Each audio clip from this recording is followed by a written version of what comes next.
এই যে মুরব্বী মুরব্বী, এই বাবাজি কি হলো, কই যা, আবার টাটাও দে। মুরব্বী টাটা দিচ্ছে, করেন করেন করেন, এরকম মুষ্টি পাকান, ছেড়ে দেন, বুঝছে? এবার মুষ্টি পাকায় বুকের কাছে হাত নিয়ে আসেন, বুকের কাছে এরকম করে ধরে রাখেন। যারা বিবাহিত তারা প্রথমে তাকবীর দিবেন। শোনেন, সম্মানের বিষয়, যুবকদের কাছে কিন্তু হারা যাবে না। রেডি রেডি, বিবাহিতরা রেডি, আর অবিবাহিতরা শক্তি যোগায় রেডি থাকো, এরপরে তোমাদের দায়িত্ব। বিবাহিত পুরুষেরা রেডি, লিল্লাহি তাকবীর, হাত নিচে থাকবে না, উপরে যাবে। আরেকবার আরেকবার, হাত নামান, লিল্লাহি তাকবীর, হাত নামান। এবার যারা অবিবাহিত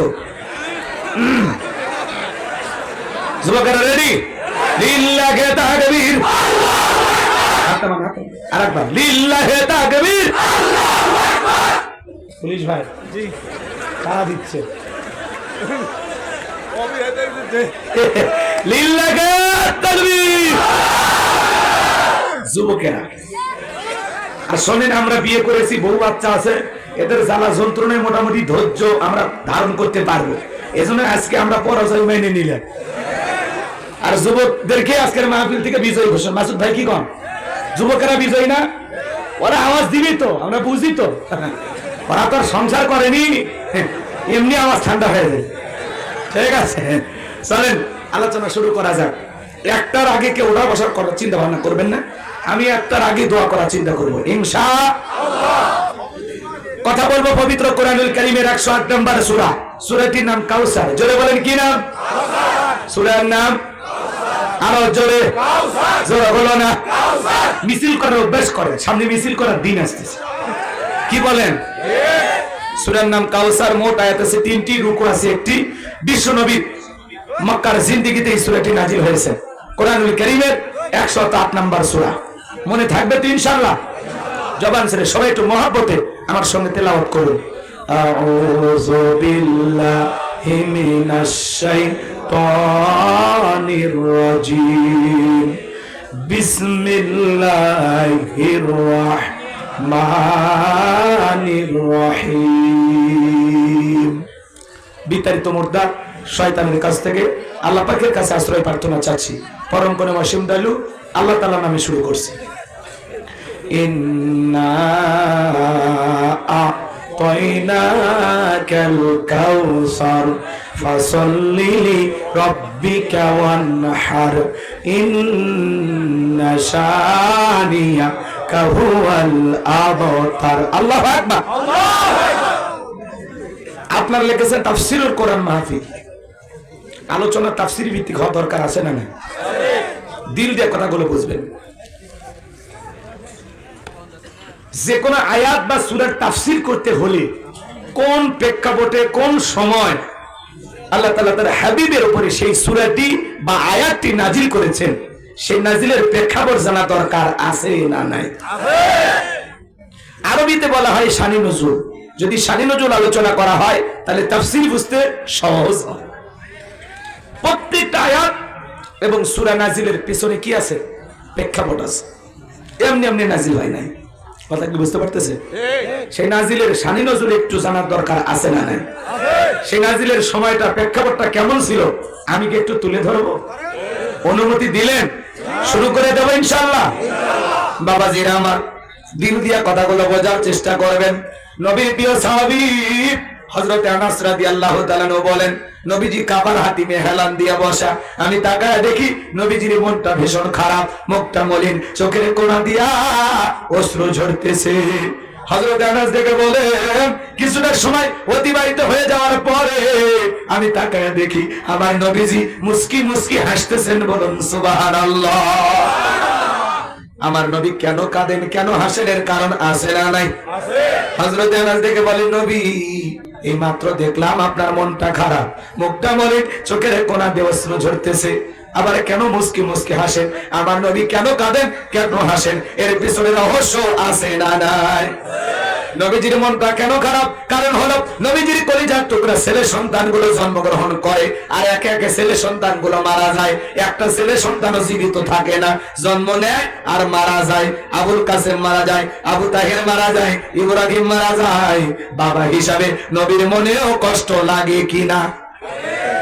ছেলেগুলো জন্ম নেয় আর একে একে মারা যায়। নবীজির কাছের চাচা নাম হলো আবুল আহাব। দেখে বলে, ভাতিজা তোমার বংশে বাতি জ্বালানোর কেউ থাকলো না, তুমি একটা লেজ কাটা, তুমি একটা নির্বংশ, তুমি একটা হাত খুঁড়ে। জোরে কোন নাউজুবিল্লাহ। যদিও রাসূলের 4 কন্যা সন্তান জীবিত ছিল। মনে রাখবেন, আবু জেহেলের চাইতে কিন্তু আবুল আহাব বেশি খারাপ। কারণ আল্লাহ তাআলা আবু জেহেলের নামে কোনো সূরা নাজিল করেনি, কিন্তু আবুল আহাবের নামে নাজিল করছে। কথা কয় না? খালি কি আবুল আহাব খারাপ? আবুল আহাবের বউ খারাপ। কারণ স্বামী যেরকম হয় বউটা ওইরকমই হয়। দুই একটা 19-20 ওলট পালট হয়ে যায়। কথা কন ঠিক কিনা? এটা সূরা লাহাবের তাফসীর করলে আপনারা বুঝতে পারতেন। তো এইদিকে যেহেতু আমি যাব না, আমি সূরা কাউসার নিয়ে আলোচনা করব। যে বিষয় আছে ওই বিষয়ের মধ্যে থাকা লাগবে। কথা কয় নাকি? বিষয় ছাড়া আলোচনা করলে আপনারা তো বুঝবেন না। ভাই আশেপাশে কথা বলবেন না, একটু দয়া করে নীরব থাকবেন। ভাই আমাকে সহযোগিতা করেন, আমি বলবো আপনারা শুনবেন। এদিকে খেয়াল করেন। তাহলে নবীজিকে নিয়ে সমালোচনা শুরু করলো। কি বলে? তুমি লেজ কাটা, তুমি নির্বংশ, তুমি হাত খুঁড়ে। জোরে কর নাউজুবিল্লাহ। আল্লাহ না করুক, মনে করেন আপনার আমার সন্তান যদি মারা যায়, কাছের আত্মীয় স্বজনদের উচিত বিপদের দিনে সান্ত্বনা দেওয়া। বাবা তুমি সবর করো, ধৈর্য ধারণ করো, আল্লাহ সন্তান দিয়েছে, আল্লাহ নিয়েছে, মন খারাপ করো না। আল্লাহ যদি চায় বছর না ঘুরতে আবারও তোমাদের ঘর আলোকিত করে সন্তান দিতে পারেন, তিনি কে? আল্লাহ। পাশে পুলিশ ভাইকে একটু হাত দিয়ে এরকম ইশারা দিচ্ছে, আপনার ভয় পাচ্ছেন নাকি? ভয় পাবেন না। এদিকে খেয়াল করেন, নবীজির চাচা আবুল আহাব যখন এইভাবে সমালোচনা করে, নবীজির মনের কষ্টটা কমে না বাড়ে? বাবাজি আমার দিল দিয়ে কথাগুলো বুঝবেন। নবীজির ছেলে সন্তানগুলো কেন মারা গেল? একটা ছেলে সন্তান কেন জীবিত থাকলো না? অনেক পয়গম্বরের সন্তান জীবিত ছিল, কিন্তু বিশ্বনবীর একটা ছেলে সন্তান কেন জীবিত থাকলো না? কেন তারা শিশুকালে মারা গেল? একটা ছেলেও কেন যৌবন পর্যন্ত দুনিয়ার জমিনে জীবিত থাকলেন না? এর পিছনের কারণ আছে না নাই? নবীজির ছেলে সন্তানগুলো মারা যাওয়ার পিছনে কারণ আছে 3টি, রহস্য আছে 3টি। জোরে বলেন কয়টি? নবীর উম্মত হিসেবে জানতে মনে চায় না নবীজির ছেলে সন্তানগুলো কেন মারা গেল? কি সেই 3টি কারণ? কারা কারা শুনতে চান? দুইটা হাত তুলে আল্লাহকে দেখান। লিল্লাহি তাকবীর। হাত নামা। আমার ভাইয়েরা, নবীর সম্মান মর্যাদার কথা আমাদের জানার দরকার আছে না নাই? এক জায়গায় ওয়াজ করতে যা বললাম, ভাই বলে তো আমাদের নবীর নাম কি? বলে হুজুর আব্দুল কাদের জিলানী। পীর সাহেবের নাম মুখস্থ আছে, কিন্তু কপাল পোড়া আমার নবীজির নামটা বলতে পারে না। এমন মানুষ দুনিয়াতে আছে না নাই? দিল দিয়ে কথাগুলো বুঝবেন বাজান। নবীজির ছেলে সন্তানগুলো কেন মারা গেল? কি সে 3টি কারণ, কি সে 3টি রহস্য? আমি যদি বলতে চাই তাহলে 3 নম্বর আয়াতের আলোচনা শুরু করা লাগবে। আমি কি 1 নম্বর আয়াত বাদ দিয়ে 3 নম্বরে যাব, নাকি আস্তে আস্তে শুরু করা যাক? ধৈর্য আছে তো ভাই? দিল দিয়ে কথাগুলো বোঝার চেষ্টা করবেন বাজান। একে তো সন্তান হারানোর ব্যথা, অন্যদিকে আপন মানুষদের সমালোচনা, আবার সাহাবা ইকরাম যারা ইসলাম ধর্ম গ্রহণ করে, কাফের বেঈমানরা তাদের উপর নির্যাতন ও জুলুমের স্টিম রোলার চালায়। হযরতে বেলাল তখনও কালেমা পড়ে মুসলমান হন নাই। নবীজি রাতের বেলায় দারুল আরকামে বসা। হযরতে বেলাল বিশ্বনবীর দরবারে উপস্থিত হয়ে গেলেন। নবীজির চেহারার দিকে তাকাইয়া হযরতে বেলাল ডেকে বলেন, নবী গো, আপনার চাইতে সুন্দর মানুষ আমি জীবনে কোনোদিন দেখি নাই। আপনার আমার নবী কতটা সুন্দর ছিলেন জানেন?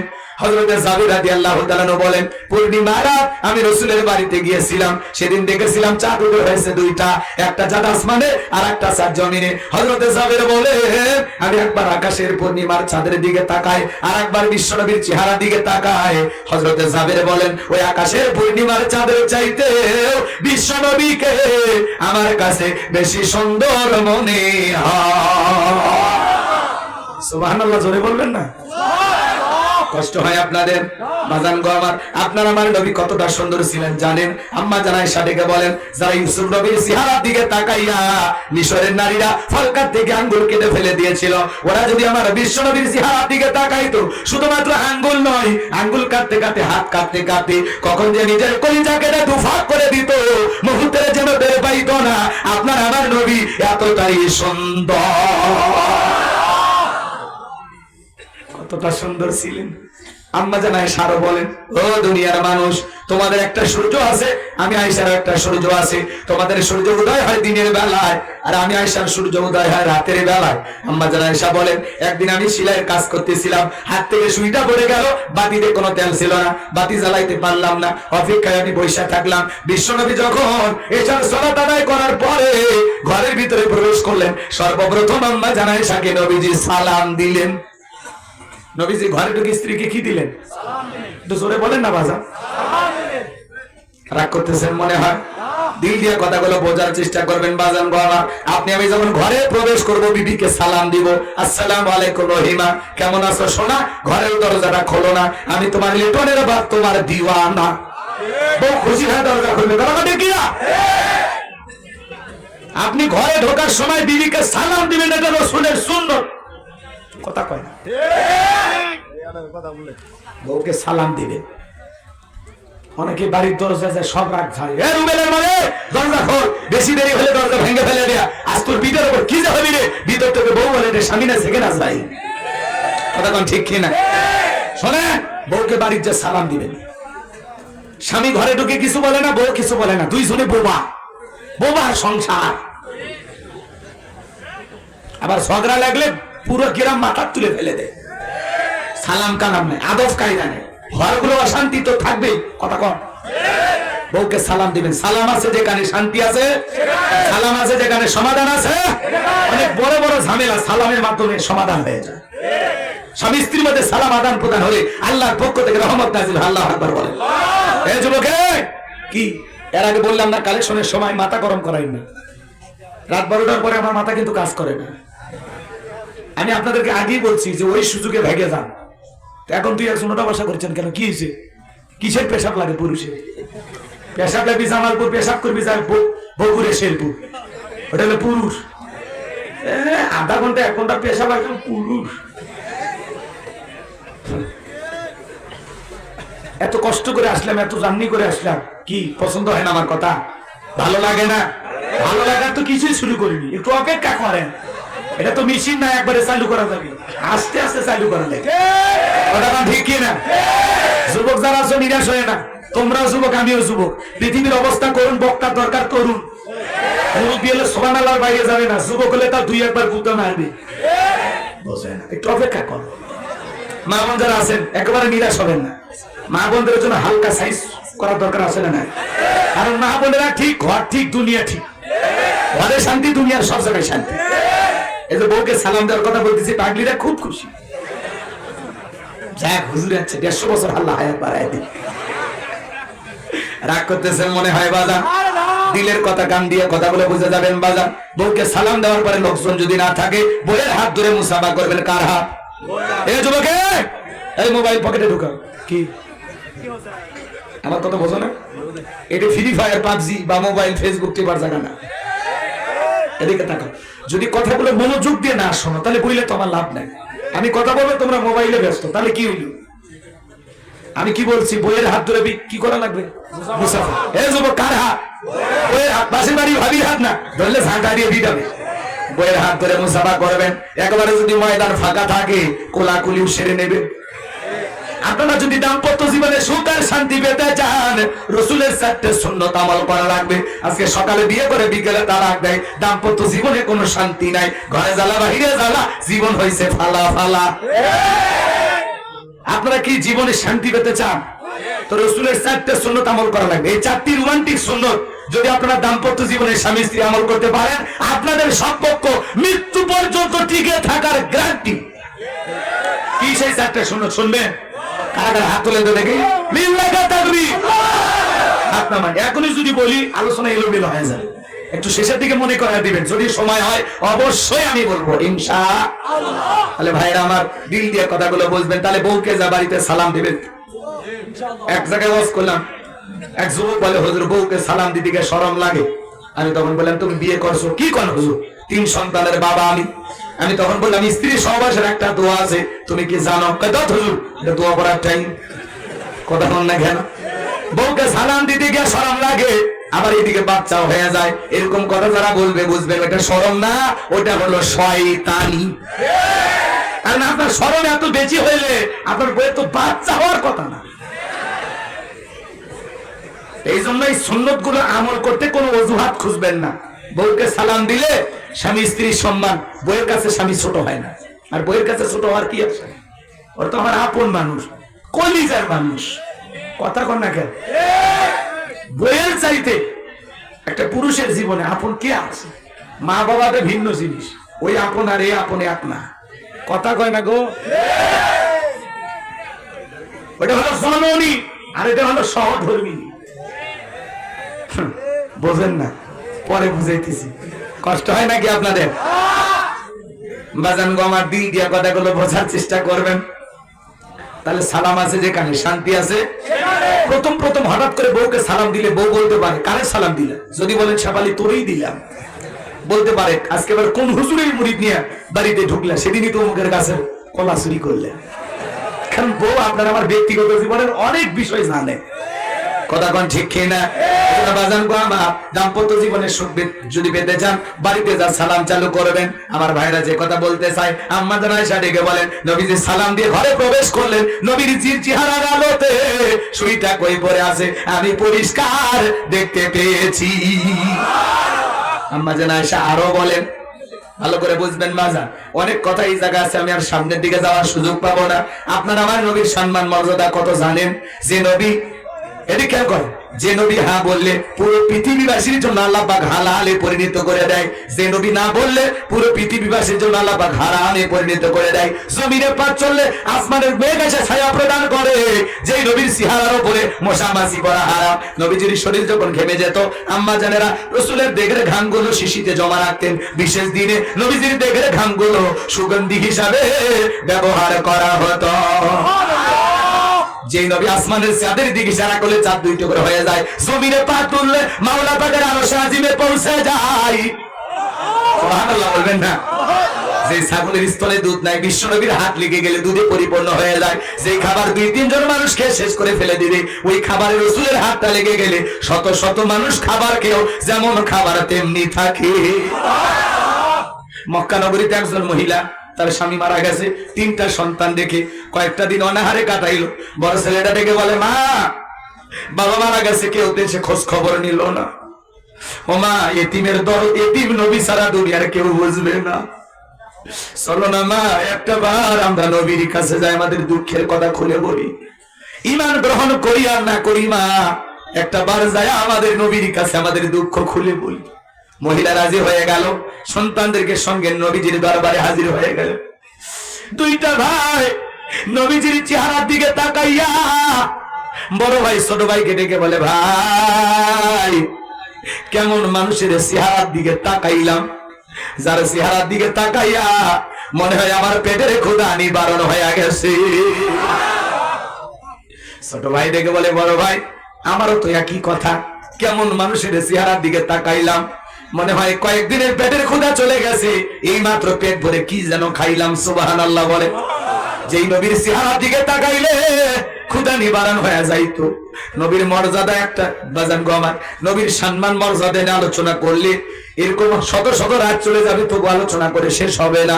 হযরতে বেলাল লেগে বলে, নবী গো আপনার যেতে সুন্দর মানুষ আমি কোনোদিন দেখি নাই, আপনি দয়া করে কালেমা পড়ে আমার মুসলমান বানায় দেন। বিশ্বনবী হযরত বেলালকে পড়ায় দিলেন, লা ইলাহা ইল্লাল্লাহু মুহাম্মাদুর রাসূলুল্লাহ সাল্লাল্লাহু আলাইহি ওয়াসাল্লাম। হযরতে বেলাল কালেমা পড়ে মুসলমান হয়ে গেল। আমার নবী ডেকে বলে, বেলাল ইসলামের অবস্থা এখন ভালো না, কালেমা পড়েছো আপাতত প্রকাশ করা যাবে না। আপনারাই বলেন তো বাজান, ইসলামের অবস্থা কি সব সময় ভালো থাকে? জোরে বলেন। আজও তাম পৃথিবীর দিকে তাকায় দেখেন, তাম পৃথিবীর জালেম আর বেঈমানদের টার্গেট ইসলাম আর মুসলমানকে বিদায় করা। আজও ফিলিস্তিনের জমিনে মুসলমানের রক্ত নিয়ে খেলা করা হয়, আজও কাশ্মীরে মুসলমানদেরকে হত্যা করা হয়, চীনের উইঘুরে মুসলমানদেরকে হত্যা করা হয়, মুসলমানের মসজিদ গুলো ভেঙে দেওয়া হয়, ভারতের জমিনও আজও গরুর গোশত খাওয়ার অপরাধে মুসলমানকে হত্যা করা হয়। এগুলো ওরা মিডিয়াতে প্রচার করে না। ভারতের হাজার হাজার জায়গায়, এই সাউন্ড কমাইলো নাকি রে? হাত দিছো? সাউন্ড কমাই না বাবা, একটু বাড়াই দিও শোনা, একটু বাড়াই দিও দিয়ে তুমি সুবহানাল্লাহ বলো, আল্লাহ বরকত দিবে। আর এই ডেকোরেটরের ছেলেগুলো খালি ওয়াজ শোনে, এরা পরিবর্তন হয় না। বক্তার ওয়াজ শুনে যদি মানুষ হেদায়েত হইতো, সবার আগে ডেকোরেটরের মালিকেরা হইতেন। এরা যে পরিমাণে মাহফিল শোনে, পরিবর্তন হলে ঠিক আছে, আল্লাহ ব্যবসায় বরকত দেবে। আপনারা বক্স ধরে থাকেন, ঠিক আছে? কষ্ট হয় নাকি আপনাদের? বিরক্ত হচ্ছেন আমার ভাইয়েরা? তাহলে তামাম পৃথিবীতে আজও মুসলমান রক্ত নিয়ে জালেমেরা খেলা করে, কথা কোন ঠিক কিনা? মনে রাখবেন বাজান আমার, যেই জালেমদের হাতে মুসলমানের রক্ত লেগে আছে, নমরুদ ফিরাউনের যেমন পতন হয়েছে, আজকে যারা মুসলমানের রক্ত নিয়ে খেলা করে, ওই জালেমেরাও নমরুদ ফিরাউনের মতো একদিন পরাজিত হবে। পৃথিবীর ভূখণ্ডে ওদের জায়গা হবে না। সাওয়ালা থেকে আল্লাহ প্রধানমন্ত্রী বানায়, আর মুসলমানকে হত্যা করো, ক্ষমতার চেয়ার ভাঙতে সময় লাগবে না।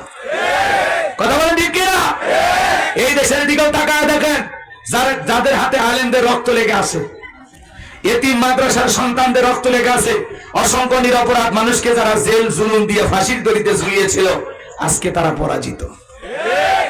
কি বলেন? আছে তাদের ক্ষমতার বাহাদুরি, সব শেষ হয়ে গেছে। কথা কন না কেমন? বড় বড় কথা বলতে এমপি মন্ত্রীরা আছে, সব ক্ষমতা শেষ। কথা কয় না কেন? আজকে গ্যারেজে 5 কোটি 10 কোটি টাকা দামের গাড়ি পড়ে আছে, কিন্তু চলার মতো এমপি মন্ত্রী নাই। ব্যাংকের অ্যাকাউন্টে হাজার হাজার কোটি টাকা নাই। এই দেশের 11 লক্ষ কোটি টাকা দুর্নীতি করে বিদেশে যারা পাচার করেছে, এরা কখনই বাংলাদেশের প্রকৃত দেশ দরদি জনগণ হতে পারে না। এরাই দেশের আসল শত্রু ছিল। এদেশের রিজার্ভ শূন্য করে দিয়েছে। 93 বিলিয়ন ডলার ঋণের বোঝা বাংলাদেশের মানুষের ঘাড়ের উপরে চাপায় দিয়ে আজকে ওরা গর্তে গর্তে লুকিয়ে আছে। কথা বলে না কেন? বড় বড় কথা বলতে আছে নাই, বড় বড় কথা বলতে। কথা কন না কেন? মন্ত্রীরা সব কোথায় গেল, এমপিরা সব কোথায় গেল, কোথায় কাদের কাকা, ওদের সারা দেশটা বড় লাগে ফাঁকা ফাঁকা। বলবো চলবে? শুনবেন? তাকবীর দেন, লিল্লাহি তাকবীর। মন্ত্রীরা সব কোথায় গেল, এমপিরা সব কোথায় গেল, কোথায় কাদের কাকা, ওদের সারা দেশটা বড় লাগে ফাঁকা ফাঁকা। পালাবো না, পালাবো না, পালাবো না, যাই না তাদের দেখা, ওদের সারা দেশটা বড় লাগে ফাঁকা ফাঁকা। আইন মন্ত্রী আটকে গেল আইনেরই ফাঁকে, দাড়ি সারা দরবেশটারে ভণ্ড ভণ্ড লাগে। শুনেছি ভাই কত নেতা নেত্রী খাইতেছে ভাই ডান্ডা, বিচারপতি কালামানিকের ফাটিয়েছে নাকি হান্ডা। এটা আমার খবর না, মিডিয়ার খবর। এই বিচারপতি শামসুদ্দিন মানিক আল্লামা সাইদি হুজুরকে মৃত্যুদণ্ডের রায় দিয়েছিল। আমরা বলতে চাই, ওই একই ট্রাইব্যুনালে বিচারপতি মানিককে মৃত্যুদণ্ডের রায় দিতে হবে। আল্লামা সাইদি হুজুরের সন্তান মাসুম সাইদি গতকালকের একটি প্রোগ্রামে হাসনাত আব্দুল্লাহকে বুকের সঙ্গে জড়িয়ে নিয়েছেন। হাসনাত আব্দুল্লাহ ধরে চোখের পানি ছেড়ে দিয়ে কান্না করেছেন। হাসনাত আব্দুল্লাহ বক্তব্য দিয়ে বলেছেন, যারা এই দেশের নিরীহ আলেমদেরকে ফাঁসির দড়িতে ঝুলিয়েছে, বছরের পর বছর জেলখানায় বন্দী করে রেখেছে, ওদের বিচার হবে বাংলার মাটিতে।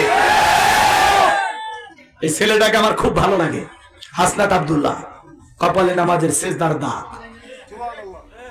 এরা সাধারণ কোন ছেলে না।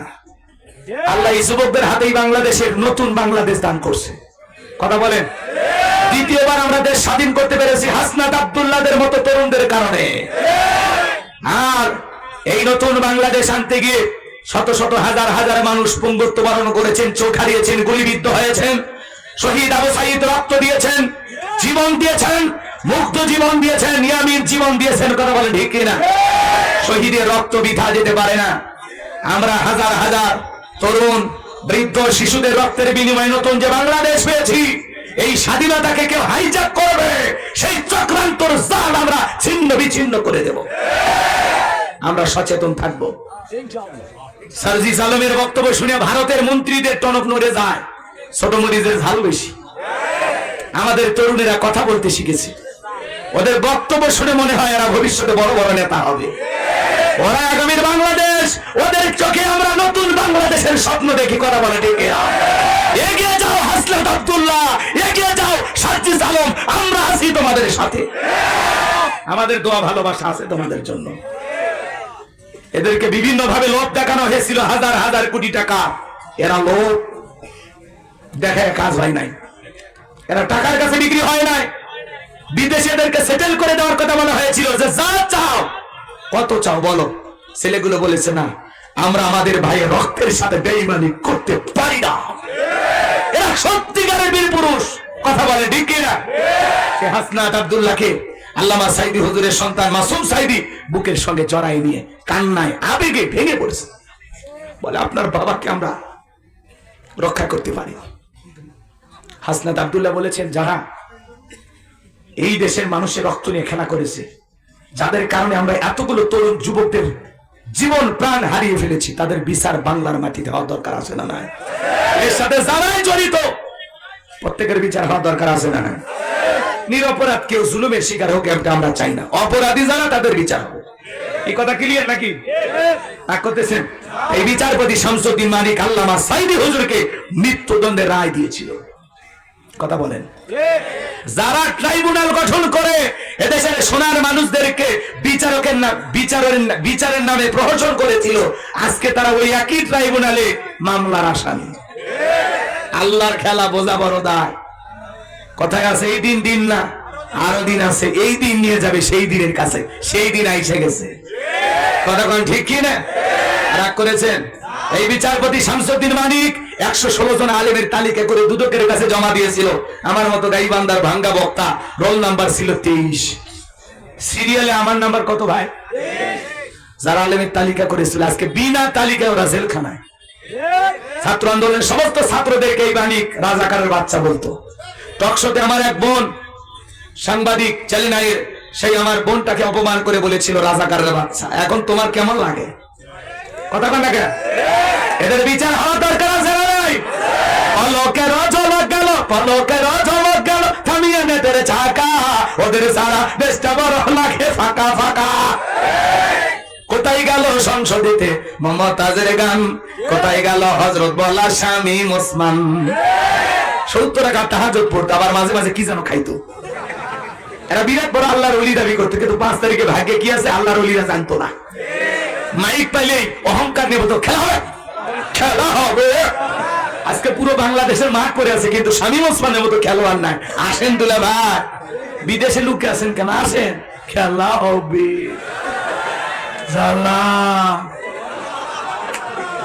কথা কর না কেন? যুবক মন খারাপ করছো? তাকবীর দাও, লিল্লাহ তাকবীর। বাস্তব কিছু আলোচনা করা লাগবে। বাস্তব আলোচনা করলে অনেকের ঘা লাগে, জলে, চুলকে, কষ্ট হয়। এটা মেনে নেওয়া লাগবে, কারণ চুলকানি থাকা ভালো না। শ্বশুর শাশুড়ি মানে না, শোনেননি স্লোগান? এই জন্য বলতেছি, আলেমদের কথা শুনে যদি কারো কলিজায় লাগে, আমি বলতেছি কলিজার মধ্যে ভাইরাস আছে, পরিষ্কার করেন। বাস্তবতা শুনতে এত খারাপ লাগে কেন? আমাদেরকে বলতে দেন, আমরা বলি, আপনারা খালি শোনেন। ভালো যেটা বলবো আমল করার জন্য বাড়ি নিয়ে যাবেন, মন্দ যেটা মনে হবে প্যান্ডেলের মাটি পুঁতে জানাজা করে যাবেন। কথা ক্লিয়ার? অনেক কষ্টে 16 বছর পর বুক ফুলে কথা বলতেছি। আগে বলতাম কিছু আছে প্যান্ডেলে, কিছু আছে অ্যাঙ্গেলে, এখন আর অ্যাঙ্গেলে না, এখন ডাইরেক্ট। অ্যাঙ্গেলে বলা দিন শেষ, ডাইরেক্টের বাংলাদেশ। পুলিশ ভাই তাকবীর দিছে, আর কি চান? তা আপনারা তাকবীর দিতে চাচ্ছেন না? একটা তাকবীর দিয়ে দেখে দেন জাতির মানুষ। লিল্লাহ তাকবীর, রাব্বাকা ফাকাব্বির। তাকবীর হবে রবের নামে, স্লোগান হবে রবের নামে। কথা বলে ঠিক কিনা? 2024 সালের নতুন স্বাধীনতার অঙ্গীকার, পুলিশ হবে জনতা। পুলিশ আমাদের ভাই, আমাদের বন্ধু। কথা বলে ঠিক কিনা? রাগ করতেছেন আপনারা? বিরক্ত হয়েছেন আমার কথায়? তাহলে আমার ভাইরা, নবীজি বলে বেলাল ইসলামের অবস্থা ভালো না, কালেমা পড়েছো আপাতত প্রকাশ করা যাবে না। হযরতে বেলাল দেখে বলে, নবী গো, আমার জীবনের কোনো দাম নাই। আমার মনি বোমাইকে বলেছিলাম উর্দুম বা ছাগল পেশাব পায়খানা করে দেয়, এই ঘরে থাকতে আমার বড় কষ্ট হয়। ওমাইটাকে বলে, বেলাল রে, উর্দুম বা ছাগলের দাম আমার কাছে আছে, কিন্তু তোর মতো কালো হাসি বেলালের দাম আমার কাছে নাই। জোরে কন্যা হুজুরিল্লাহ। নবী গো আপনি শুধু আমাকে দোয়া করে দেন মৃত্যু পর্যন্ত যেন কালেমার পথে টিকে থাকতে পারি। এই কথা বলে হযরত বেলাল চলে গেলেন। পরের দিন সকালবেলা সূর্য উদয় হয়ে গেছে, হযরত বেলাল দরজা খোলে না। অন্যান্য চাকর যারা আছে নালিশ নিয়ে চলে গেছে ওমায়ের কাছে, যা বলি নেতা এখন পর্যন্ত বেলাল দরজা খোলে নাই, তাই নাকি? বলে হ্যাঁ ঠিক আছে চলো যাই। দরজায় ডাক দেয়, বেলাল দরজা খোলো। হযরত বেলাল দরজা খোলে না, জোরে করে ধাক্কা মারছে, দরজা খুলে গেছে। এইবার ওমায়া তাকায় দেখে যেই রাত্রিতে হযরত বেলাল কালেমা পড়ে মুসলমান হয়েছে ওই রাত্রিতে একটা উটদুম্বা ছাগলের কাছে কোনো পেশাব পায়খানা নাই। জোরে কোন মারহাবা।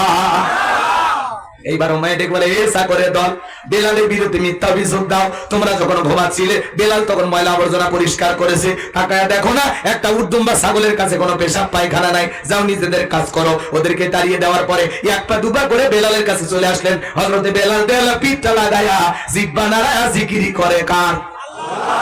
এবার হযরতে বেলালের কাছে উমাইয়া আয়েশা হালকা করে ধাক্কা মারছে, যখন জবান দিয়ে কালেমার আওয়াজ বের হয়েছে তখন আরবের মানুষ উমাইয়া শোনা মাত্র ডেকে বলে, কি রে বেলাল তোর জবান দিয়ে কি শুনলাম, তুমি কি মুসলমান হয়েছো? হযরতে বেলাল ডেকে বলে, মুসলমান হয়ে যারা মিথ্যা কথা বলতে পারে না তারা ওয়াকুলু কওলান সাদীদা, মুসলমানেরা হবে সত্যবাদী, মুসলমান কখনো মিথ্যাবাদী হতে পারে না। আমাদের সমাজে মিথ্যাবাদী আছে না নাই? মিথ্যা বলতে বলতে চেহারা বেঁকা হয়ে গেছে, এক পা কবরে চলে গেছে, তারপরে মিথ্যা বলা ছাড়ে না। কথা কন নাকি? মিথ্যা না বলে নাকি ওদের পেটের ভাত হজম হয় না? এরকম মহামারী মার্কা শয়তান আছে না নাই? বাজান গো আমার, দিল দিয়া কথাগুলো বোঝার চেষ্টা করবেন। হযরতে বেলাল দেখে বলেন, গতকাল রাত্রিতে বিশ্বনবীর হাতে হাত রেখে আমি কালেমা পড়ে মুসলমান হয়েছি। এই কথা শোনার পরে উমাইয়া ডেকে বলে, বেলাল উটদুম্বা ছাগলের মালিক বানায় দেব, থাকার জন্য ভালো করে ব্যবস্থা করে দেব। বেলাল রে তুমি চাইতে দিলে আমরা দিতে দেরি করব না। হযরতে বেলাল ডেকে বলে, উমাইয়া দুনিয়ার কোন পার্থিব সম্পদের বিনিময়ে বেলাল তার ঈমান বিক্রি করবে না। আল্লাহু আকবার বলে। এইবার উমাইয়া ডেকে বলে, বেলাল আমার কথা না শুনলে বড় নেতা আবু জেহেলকে খবর দিব। হযরতে বেলাল ডেকে বলে, কোন বড় নেতা ছোট নেতা এখন কাউকে গোনার টাইম নাই। আমি দুনিয়ার কোন আবু জেহেলকে ভয় করি না, আমি ভয় করি আমার আল্লাহকে। আবার ভাইয়েরা দিল দিয়ে কথাগুলো বুঝবেন। এইবার উমাইয়া দৌড়ে চলে গেছে আবু জেহেলের বাড়িতে, যা বলে, নেতা সংবাদ খুব খারাপ, আমার বাড়ি কৃতদাস বেলাল কালেমা পড়ে মুসলমান হয়েছে, তাই নাকি? বলে হ্যাঁ ঠিক আছে যাও। আবু জেহেলের সাঙ্গ পাঙ্গ ক্যাডার মাস্তান ছিল, যাদের কাজই হলো মুসলমানদের উপর নির্যাতন জুলুম চালানো। আজও পৃথিবীর জমিনে তাকায় দেখবেন জালেমদের বিশেষ বাহিনী থাকে, যাদের কাজই হলো মুসলমান টুপিওয়ালা দাড়িওয়ালা ইমানদার আল্লাহওয়ালাদের উপরে নির্যাতন জুলুম চালানো। কি অপরাধ ইমাম মুয়াজ্জিমের কেন ধরে নিয়ে যায়? কথা কন না কেন? রাগ করতেছেন আপনারা? আজকে র্যাবের মহাপরিচালক বলে, আমরা দুঃখ প্রকাশ করতেছি। কেন? সরকার তাদেরকে দানবের মতো ব্যবহার করেছিল। কথা কন না কেন আপনারা? উনি বলতেছেন দেশের জনগণ এবং রাষ্ট্র যদি চায় র্যাবকে বিলুপ্তি করে দিবে, তাতেও আমাদের আপত্তি নাই। বলে আমরা অনেক অন্যায় করেছি, যারা অন্যায় করে স্বীকার করে এদেরকে মাফ করে দেয়া যায়। কথা কন না কেন? র্যাবের মহাপরিচালক দুঃখ প্রকাশ করে বলেছেন, বাংলাদেশে কোনো জঙ্গি নাই, এতদিন যা দেখেছেন সব জঙ্গি নামের নাটক ছিল, আর এই নাটকের পরিচালক ছিল তারা, ক্ষমতায় বসেছিল যারা। পিছনে কথা বলে কি হয়েছে? কি সমস্যা তোমাদের? ভয় লাগে নাকি? আমি বারবার বলছি কোনো কথা বলবেন না।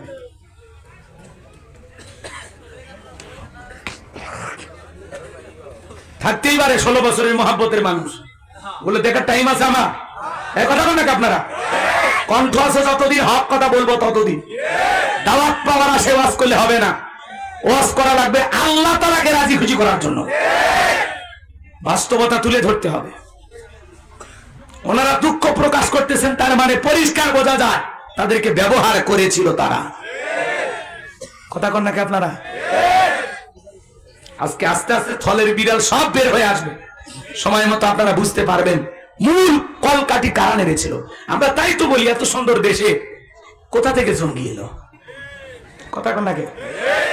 দেশের মানুষকে জঙ্গি জঙ্গি বানাইয়া নাটক কইরা তোমরা সব নাটকের পরিচালক হইয়া এদেশের হাজার হাজার মানুষকে জঙ্গি তকমা লাগাইয়া মিথ্যা অপবাদ দিয়া বছরের পর বছর জেলখানায় বন্দী করে রেখেছে।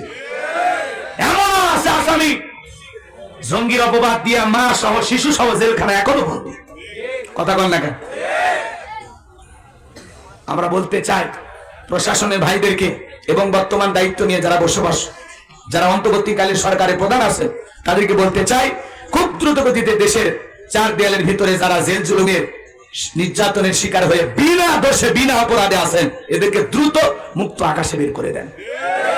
আর জুলুম করা যাবে না। কথা বলে ঠিক কিনা? আল্লাহ আমাদের সঠিক বুঝ দান করুন। জোরে বলুন আমিন। আমার ভাইয়েরা, যে কথা বলতে চাচ্ছিলাম, আবু জেহেল বিশেষ বাহিনী নিয়ে ওমায়ের বাড়িতে হাজির হয়ে গেল। বেলালকে ডাইকে বলে, বেলাল এই দিগায়, এসব কি শুনছি, তুমি নাকি মুসলমান হয়েছো?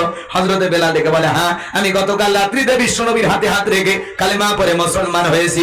এই কথা শোনার পরে আবু জেহেল ডেকে বলে, বেলাল রে, উর্দুম বা ছাগলের মালিক বানায় দেব, থাকার জন্য ভালো ঘরের ব্যবস্থা করে দেব, ব্যবসা বাণিজ্য যদি করতে চাও দিরহাম টাকা পয়সা যা লাগে সব দেব।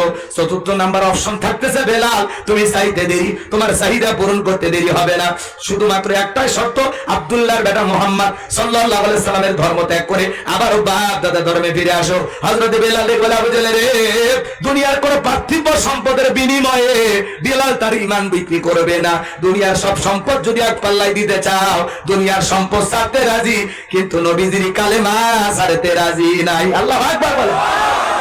বেলালের মতো যারা খাঁটি ইমানদার, এদেরকে টাকা দিয়ে কেনা যায় না। মুনাফিক মার্কা মুসলমান যারা টাকার কাছে বিক্রি হয়, তারা টাকা সেই দিকে ফতুয়া সেই দিকে, টাকার জোরে ওদের ফতুয়া ঘরে। ওরা টাকা পাইলে বাতিলের পাঁচাটা গোলাম হয়। কথা বল না, রাগ করতেছে? টাকার জন্য ওদের ফতুয়া ঘুরতো, টাকা পাইলে বৈধকে অবৈধ বলে চালিয়ে দিত, আর অবৈধকে বৈধ বলে চালিয়ে দিত। আমার ভাইয়েরা, এক প্লেটে বিরিয়ানি পাই কয় ম্যাডাম আপনি জান্নাত, এরকম মানুষ দুনিয়াতে আসছিল। কথা কন, কথা কন। এখন অবশ্য ওনারা নাই। রাগ করতেছেন মনে হয়। গভীর মনোযোগ দিয়ে কথাগুলো শুনবেন বাজান গো আমার। এবার আবু জেহেল ডেকে বলে, বেলাল সোজা আঙ্গুলে ঘিউ না উঠলে আঙ্গুলে একটু বাঁকা করা লাগবে। এই কথা বলে যুবকদেরকে লিয়ে দিল, চাবুক দিয়ে পিটানো শুরু করা। হযরতে বেলাল পিঠের উপরে চাবুক দিয়ে মারতে মারতে কালো চামড়া গুলো ফেটে রক্ত জোড়া শুরু হয়ে গেল। ওরা যত জোরে চাবুক মারে, বেলাল তত জোরে আল্লাহর জিকির করে। চাবুক দিয়ে পিটাইতে পিটাইতে ইসলামের প্রথম মুয়াজ্জিন বেলাল। দেখেন বাজান, পুরে পুরে কত খাঁটি স্বর্ণ মার্কা মানুষ হয়েছিল। চাবুক দিয়ে পিটাইতে পিটাইতে কালো চামড়া গুলো ফেটে রক্ত ঝরতেছে। আবু জেহেল ডেকে বলে, বেলাল রে, চাবুক দিয়ে পিটাইতে পিটাইতে কালো চামড়া গুলো ফেটে রক্ত ঝরতেছে, তারপরে কি নবীজির কালেমা ছাড়বি না?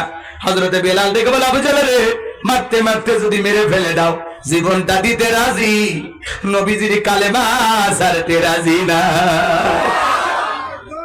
এইবার আবু জেহেল বলল, যাও বেলালের পায়ে রশি লাগাও।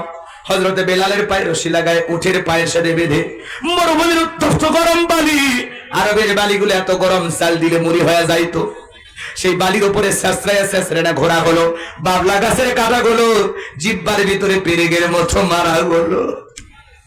বিকেল বেলা নিয়ে এসে বলে, বেলাল চাবুক দিয়ে পিটাইলাম, পায়ে রশি লাগাই আনে ঘুরলাম, এত নির্যাতন জুলুম করা হলো রে বেলাল, তারপরেও কি কালেমা ছাড়বি না? হযরতে বেলাল দেখে বলে, আবু জেহেল রে, মারতে মারতে যদি মেরেও ফেলে দাও, বেলালের নিঃশ্বাস থাকবে যতদিন, বেলাল কালেমার পথে টিকে থাকবে ততদিন। আল্লাহু আকবার। এবার আবু জেহেল বলে, এই যুবকেরা যাও, বিশাল বড় একটা পাথর নিয়ে আসা বেলালের বুকের উপরে চাপায়া দাও। অনেক বড় একটা পাথর নিয়ে আসা বেলালের বুকের উপরে চাপায়া দাও হলো। আবু জেহেল মনে করলো পাথরের চাপার আঘাতে বেলাল মারা যাবে, এই কথা ভেবে কাফেরা চলে গেল। হযরতে বেলালের বুকের উপরে পাথর, এরপরেও জিহ্বা নাড়ায় জিকিরি করে কার? ও জামালপুরের বাবাজিরা, আপনাকে আমাকে জিকিরি করার জন্য কেউ মারে না, ধমক দেয় না, পিটায় না, পুলিশও ধরে না। কথা কন না কেন?